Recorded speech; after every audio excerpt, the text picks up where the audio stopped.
that is what struck me about the way you were presenting this was, look, this is something that's easy to learn, it's safe and effective, it's free, and it's got no side effects. And you can do it all by yourself. And you can do it by yourself. And you can teach more people to do the same thing. And that was the thing that got me in, you see, because at the end of the day, when your back is sore and I'll be saying, oh, Sandy, can you give us a bit, oh no, I'm tired, when you always, if you depending on somebody else to do it for you, you're always going to have a problem. So it's something you can do yourself, hallelujah, it's like, oh, I can just go and do my stretch and that's it, and I've been doing it.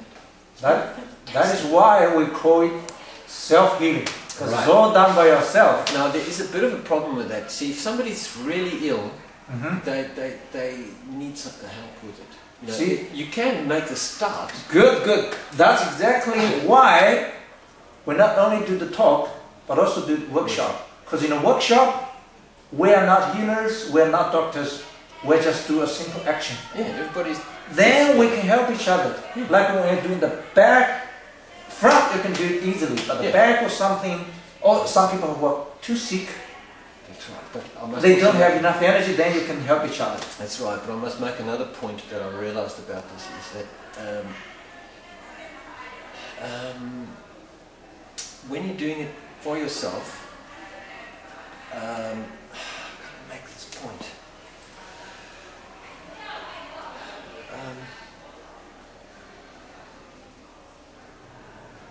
I've forgotten the point now, but it's something that will come up that I want to ask you about. Actually, not only just for people here, for everywhere, at the beginning, if you do it all by yourself, alone at home, number one, it's boring. Number two, you always get criticism from all directions. Everyone thinks you're nuts, you're crazy. Yeah. But if you do it in a group, the atmosphere is totally different, and also you have all kinds of what we call healing crisis. Yes, I understand that too. For the people with serious problems, once they do pathology, that kind of...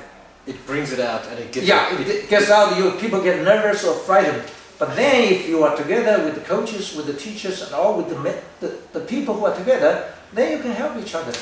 Especially for those who have heart disease or heart attack problems. They get the big... Yeah, when you get a problem, you just pat out here, you can be relieved immediately. That's the amazing thing is that as soon as you start it, whether you realize it or not, the process has begun. Yeah. So even if you've only done a half-a-minute stretch, you've already started something. See, because what I found is that people do the stretch and they forget that just before they had a sore back, and now they, oh thank you, and they forget that it was the stretch. They did it. So tomorrow they wake up not feeling any pain and they forget about the stretching, and then till later on, oh it's back. And they've forgotten that it was the stretch that made it possible in the first place. Good. So that's the point I want to make, was that as you get older, you get less and less active. It's like a vicious cycle. You become more sedentary and more stuck. What the stretching does is it allows you to get back to doing things you used to do before. You see, so it's not a cure, it's not a magic bullet cure-all, although it is. If you know what I mean, it works through the meridians. I mean, but it allows you to get back to doing the things you used to do before. That's what it did for me. Now, as a child, you used to run around and fall on the ground, and you don't get hurt. That is because that's what you do. But then people are coming and say, "Oh no, sit still now. You've got to sit here in class for 3 hours, don't move," that starts the process of stiffening up very early. Plus, this is not the kind of very strong movement like playing, soccer, or you're kind of running. For the aged senior people, it's fantastic. It's so quiet. You can just lie on a bench quietly without a lot of energy moving, without your body movement yet. You can feel the energy is moving inside very vigorously. That's the point. Well, I remember when I first started, I was getting what I describe as pins and needles. Yeah, pins and needles. In my hand, and cold, hot and cold, and a deadness, like it just suddenly feels totally dead. But it just over time, let's say a week later, it's gone. that pins and needles, you know, I have to go for 10 minutes now. Good. Before it starts getting, you know, and then if there is any of that, that's what's, that's the process. That's what's fixing it. So in the whole process, you will experience what we call healing pressures. Yeah. Well, the needles, that kind of pins and needles, that's kind of small, minor healing pressures. Yeah. For the more serious ones, you feel sick. You feel very, tired. You feel dizzy. You will feel vomiting. I had all of that. Oh, you had all of that. When I get up from my stretches, I'm spinning. And I really have to sit still for a little while first, because I think I was pretty bad. Yeah, this is why at the beginning people are frightened by so-called healing crisis. Yet, that is exactly how we dig out the problems first. That's right. Then the healing happens at the same time. So the diagnosis and healing happen simultaneously, automatically. I showed a friend the slapping, and I've got the video up for her to watch as well.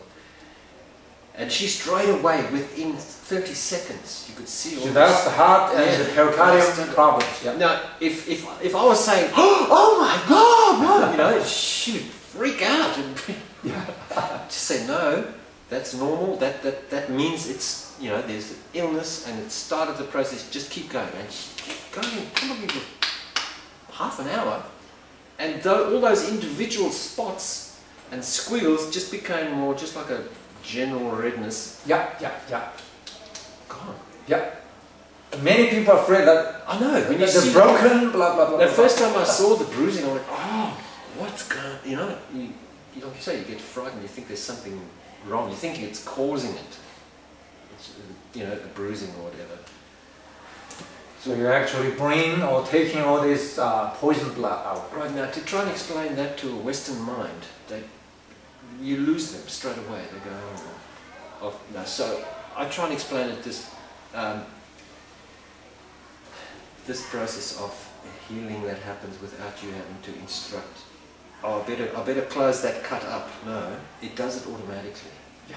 Right. But if there's problems there, you might have problems with that happening automatically. Yeah. So this is to wake up that system. It wakes it up and starts, like you said, goes and finds the problems and sorts it out. This is I call this the creation from God, and this is also the function of God. I call it self-healing, so we don't have to use our brain to judge. Just let job does its job. That's right. If you do exercise, that's going to start the blood flowing, and I mean that makes sense to me. It's just simple. Good.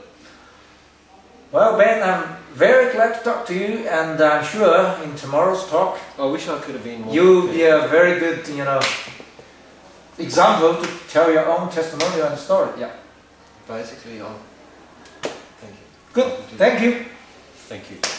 Look, I feel it wasn't very good, but.